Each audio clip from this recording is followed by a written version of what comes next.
What is going on, Supers? Welcome back to another Opposition Views. You guys liked the one that I did with Peter so much that I thought, let's delve into Geelong territory. And as much as I dislike the club, I really like Amanda. So, Well, the feeling's mutual. So, 20-year member, lifelong Cats fan. How you going? yes, I'd be better had the result on the weekend gone a little bit differently. Yeah. But So I'm we'll, right. we'll touch on that a little bit later. The first thing I sort of want to ask is, as an outsider looking into Geelong, you guys have it pretty good. You guys have Yeah, it pretty good. I don't know yeah. what the official stats are, but I feel like you guys are making finals pretty much every single year. You go through that amazing period, about a decade ago, where you're just winning flags and stuff. Obviously, Yeah. the 2011 flag. What is it like being a Geelong supporter when you're not expected to win and stuff, but you're just always competing? I think, like, I acknowledge very much, and I've become more aware as I've gotten older as well, like my privilege as a Geelong supporter, because I have, by and large, like far many more great experiences at Yeah. the footy than I do poor experiences at the footy. And I just don't know what it's like to be, like an Essendon or a North Melbourne or something. And I don't mean that as a slight, No, but I but don't understand that yeah, experience. 100%. Yeah. Yeah. No, I get that. So like those first few flags Yeah.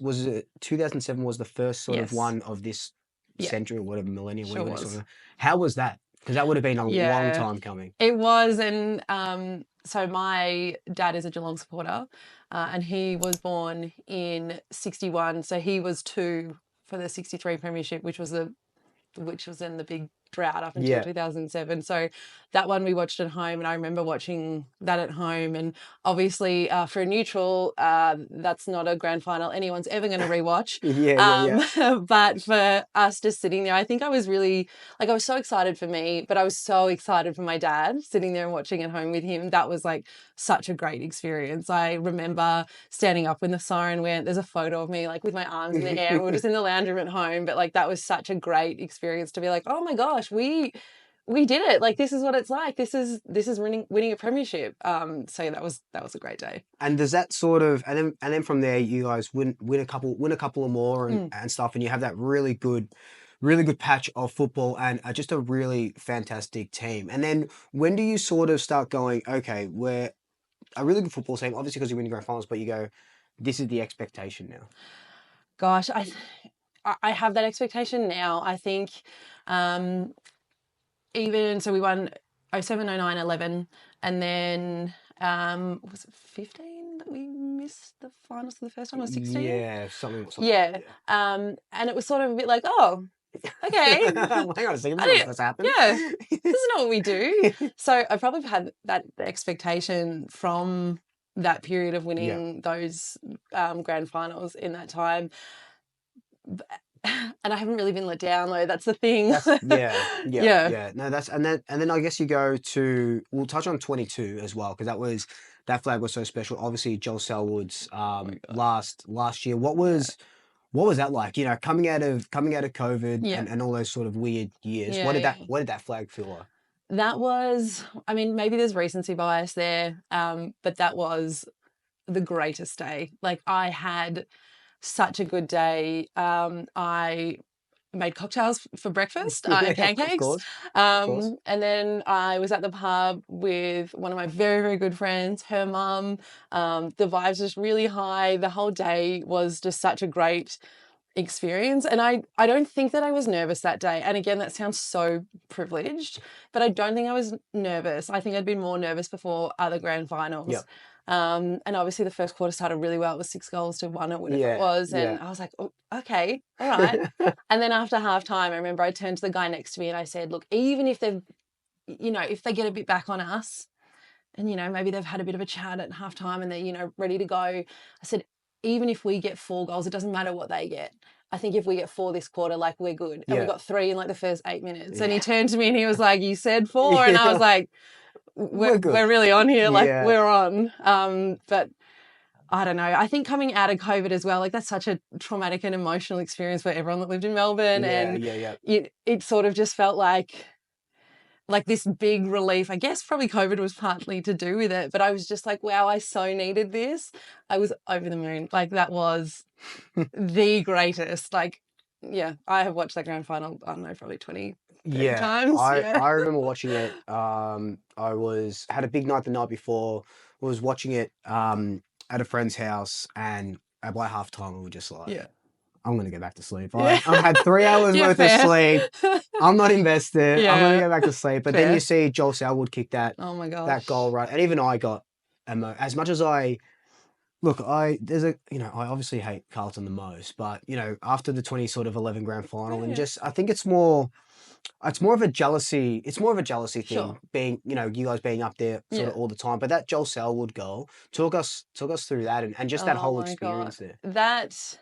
I think because at that stage we knew that we were home. You're sort of waiting for the real excitement comes when the siren goes, because then the lid is off and the tears come out and you're hugging the people around you. So like you're anticipating that that's coming, and you already know that you're going to feel so great in like 10 minutes time, and then so you're already up and about, and then that moment happens. And at that stage, we all sort of knew that like that was probably the last time we were going to see him. But it was one of those, you could not script that. Like, how do you have such a great, as a Geelong supporter, such a great grand final, such a complete team performance, and then this literal fairy tale ending for one of the greatest players, certainly to play for Geelong and to play ever. Definitely. How do you have, like, that's extraordinary to have that kind of finish. Like, it was, as I said, you can't script that. And even the goal, like I remember he like got smashed out of the contest, like when he kicked it and just went straight through like the middle. And I guess Geelong has been known, especially in grand finals, for moments, right? My mind goes straight back to that Matty Scarlett toe poke, and then Gary Ablett Jr. And I guess you guys have been, you use the word privileged. You guys have been privileged to witness not only the greatest players to ever play the game, but to have them for your team. Like, what was the Gary Ablett Jr. years like? It was, I think that's probably when I was first sort of getting attached and like excited about a player. And it was one of those, everyone has their days, but I think it was one of those ones where anytime a player like that is near the ball, like when Gary Ablett's near the ball, you know, and you're expecting something great. You're expecting something exciting. And were we ever let down? No. Yeah. Like, I mean, I'm sure there were, but can I think of a bad game? Does anything really stick out? No. Really. Like, he was elite. Seeing him go elsewhere was tough. Yeah. But I think as well because, and everyone's always going to boo players that have left, but I don't think he was that much, or certainly not that I remember, because I don't know that a lot of us begrudged him of what was quite a different experience going to an expansion club when he had been such an integral part of like those successful years and whatever. He's done so much for the club. I don't know that anyone really truly begrudged him of that. And obviously seeing him come back was that was the other thing. So for him to go for all those numbers of years, and then to get word that he was looking at coming back, and talking about fairy tales in 22, you nearly had a fairy tale with him. What was that like? So that was Melbourne? No, it was 2020 Richmond. Yeah, it was Richmond. Yeah. So what was that like? Because he went off with a shoulder ride, and it was just that was, I think, maybe the first time, and it certainly happened now with other retirements recently, that I was sad. Like, it was over and we weren't going to see that anymore. Yeah. And look, I was very, obviously, COVID sucked. And then we're in a grand final and you think, oh, this would be at least something good out of this year. And obviously that's not how it fell. But I think I got over the grand final loss quicker than I did, realising that was it. Like, there was no more Gary Ablett Jr. and we weren't going to see that again. And it was probably the first time I've really felt like this really huge, like, connection to the club, because I was so sad that we weren't going to see him anymore. That was I tried to block the rest of that day from my memory. That's totally fair enough. That's totally fair enough. So 22, you win. 23, you ultimately don't make finals, and you probably will remember this, but or maybe you won't. But I remember. I so think I know what you're going to say. But was it my tweet? Yeah. So I was you guys sort of know me as I'm pretty placid now, and I'm pretty, in my old age and stuff. I'll sip my peppermint tea at night time and read a book and stuff. But I used to be a bit of a pain in the ass on Twitter. And I remember, after you guys went 0-3, Yep. I said, man, you know what's funny? Yeah. Going 0-3 after winning a premiership, and then bites us on the ass because N24 we went 0-3, and Yep. you guys let me know about it. You guys let me know about it, and look, that's fair enough. I'll sort of take that. You said you're talking about privilege, and you miss out on 1-15 or 16, and then you win a premiership. Lots of changes. You miss out in 23. What was that season like? And then knowing, okay, we just come off premiership and we're not going to make finals now.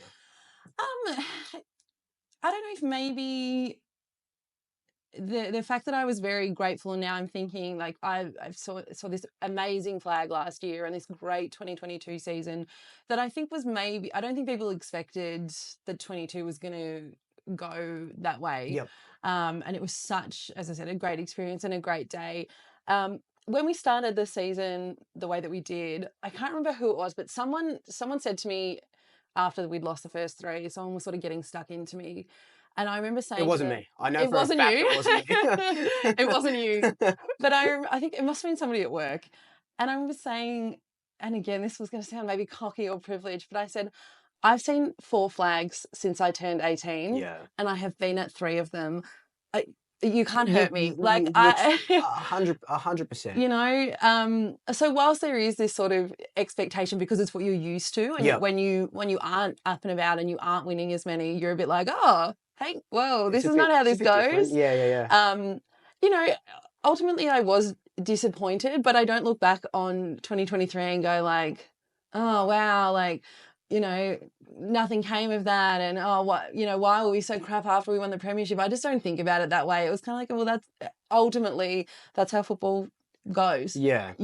Whilst we're used to it, we aren't going to win them all. You aren't always going to be there.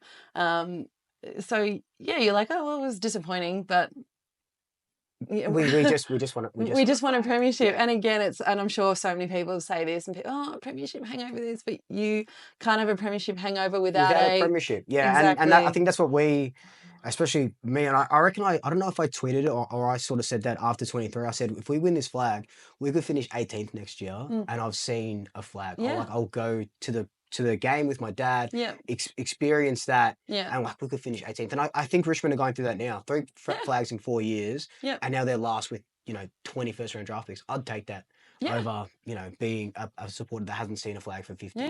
Whatever it's absolutely. sort of may be. Like one of my good friends is a Richmond supporter, and she is, doesn't love going and seeing them lose all the time, but she's excited about, a rebuild and new players and things. And she's had those years as well. So I don't know that, she necessarily is like, oh my God, down in the dumps about it, because she's been able to experience that success as well. And look, touch wood that we don't bottom out ever, and that never happens.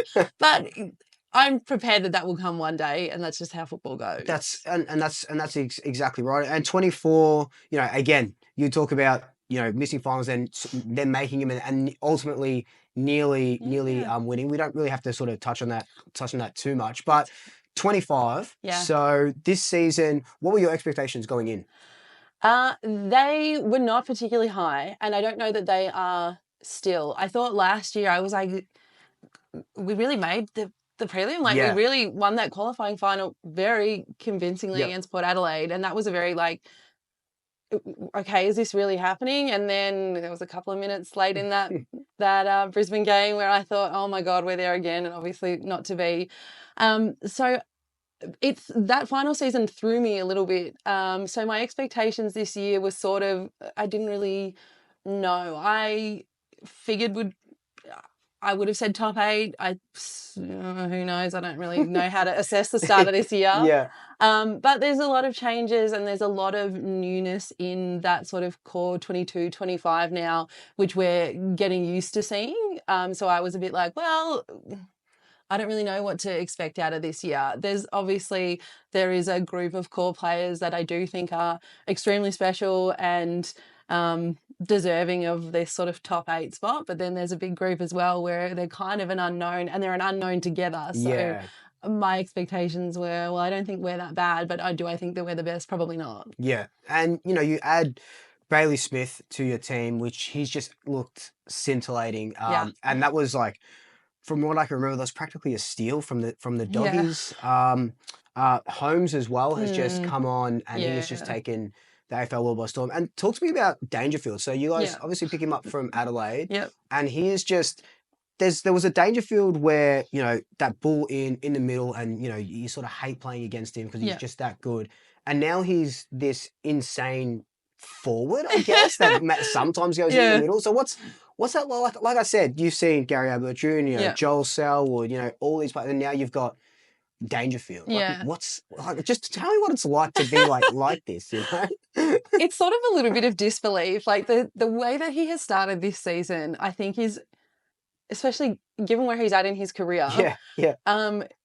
Like it's actually insane to watch and to be there at those games and watch him doing what he's doing now, when you would naturally expect that at some point players reach a certain age and they'll still be good and they'll still be serviceable and they still play their role, but that they will drop off because they're not going to perhaps be as quick, or you know, they're going to get rested more, and it's just not happening. And you sort of look at it and you're like, no, but is he really in the last 2 or 3 years of his career? Well, probably, but like, how is he playing like that? I don't know. It's like this disbelief, and it's a new experience to be excited about somebody that is playing like that, because it's almost like he's had this like second wind. Yeah, and we've experienced like Steel Sidebottom. Oh my God. It's just like, and in the same sort of vein, you go, okay, look, he's into his last couple of years. Yeah. He'll play a couple of games, and now he's 100% stealing votes off Nick Daicos for the Brownlow. So Nick's going to miss out on his third Brownlow because Steele, a 34-year-old, is playing career best. It's just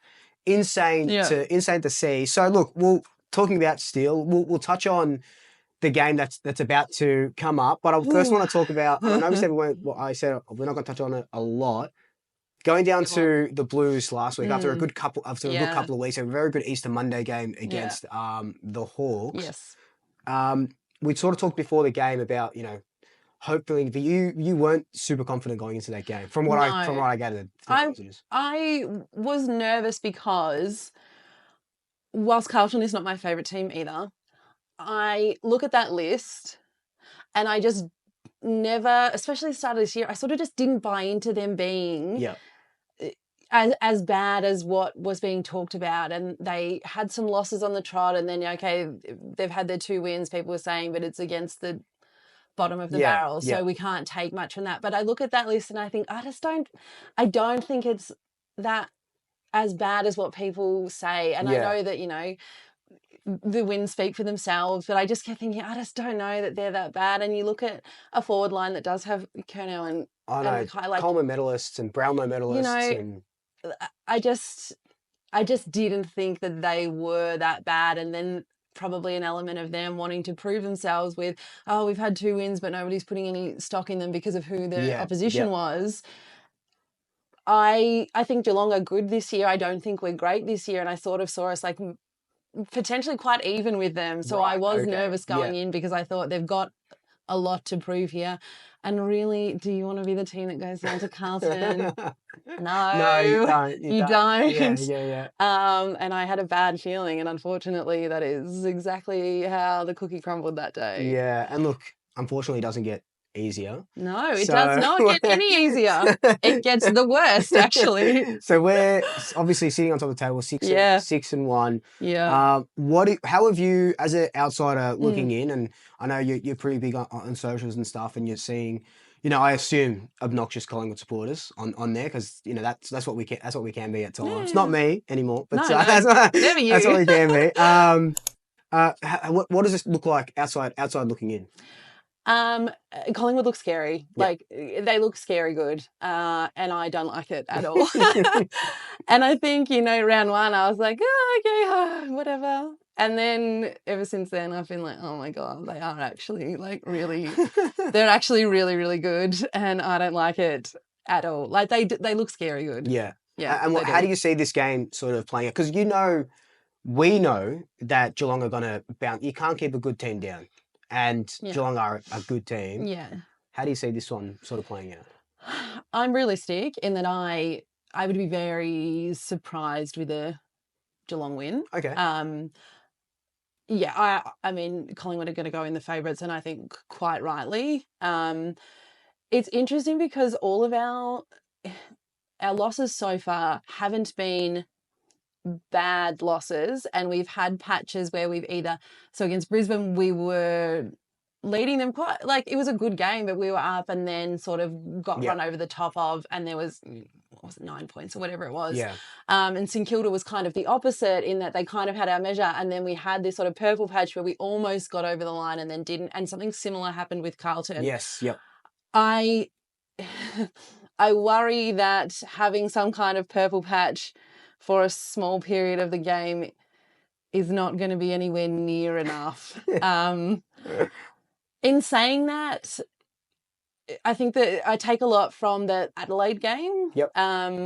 With a very, I think they're at the moment the best attacking team. Yeah. I think that they are. I literally think it's them and the Suns at the moment. Yeah. So yeah. And to go in with an undermanned backline that we did in that game, and then it was a very high scoring game, but we did end up coming over the top of them. So I'm sort of in two minds, as in, if Collingwood get us like the Carlton game went or like the Brisbane game went, where a small patch is just not good enough, it's probably going to be worse than those games. But then if we can match it with a very high-scoring team like Adelaide and then run over the top of them, and then some with a shaky-ish, I don't want to say shaky backline, that's not the right word. Yeah. Undermanned backline. Yeah.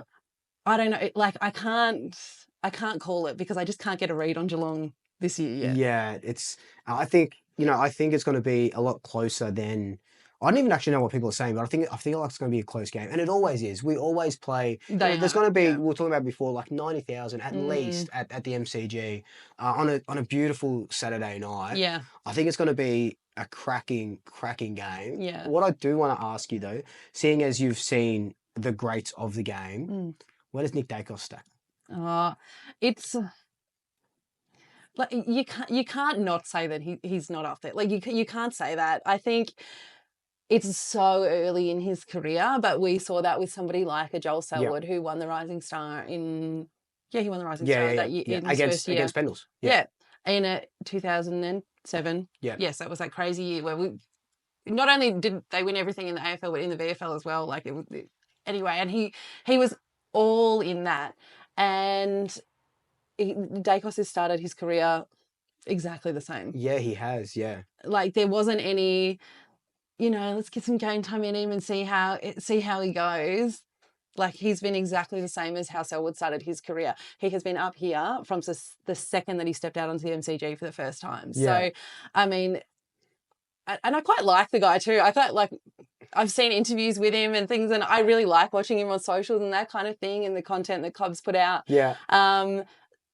I think that the people that say poor things are ultimately jealous. 100%. What is it? Tall popper syndrome, right? Exactly. Yeah. It's crazy. I don't want to see him tear up Saturday night at all, but I know that's exactly what's going to happen. And am I going to like it anytime he has a ball in his hands on Saturday night? Absolutely not. But, like, you can't deny that. Like, he's a lead. But then Saturday night we get to see, Nick Daicos, yes, but Bailey Smith, two literal faces of the AFL at the moment, going up against it, and they'll probably be doing it. I don't think they're the same. I think Smith is probably 25-ish, so we'll still see him for a good 10 years together. Where do you sort of see? What's your expectation? Now we're 8 rounds into the season. This will be the 8th game or so.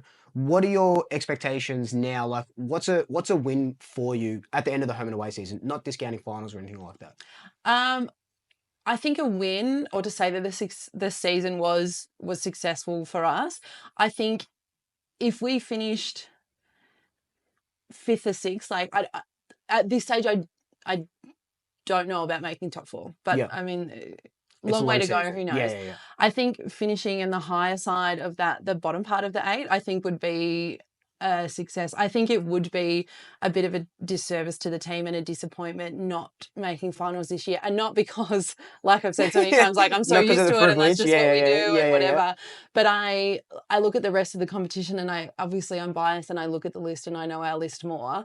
I have a lot of belief in that team that they are good enough to match it, and there is still a huge cohort of those players that played finals last year that are still there. Exactly. So I think it would be disappointing and a bit of I don't want to use the word failure, but it would be a disappointing season to not make the finals with the list the way that it is. Yeah. And look, before I let you go, what is your prediction for? I know you said you can't get a read on it, but I need a prediction for Saturday night. I think Collingwood win, and I'm going to say around the 4 goals. You could have said Geelong. I could have. But if I'm being really honest, and like I take my footy tipping at work very seriously. Yep. Look, if I'm being really honest, I think Collingwood maybe around that 4 goals mark is what I think. Amazing. Amanda, thank you so much. Thank you for letting me into your home, and good chat. I'll wish you luck on Saturday, but I really don't want to. That's all right. I'm not going to shake your hand, so it's fine. See ya.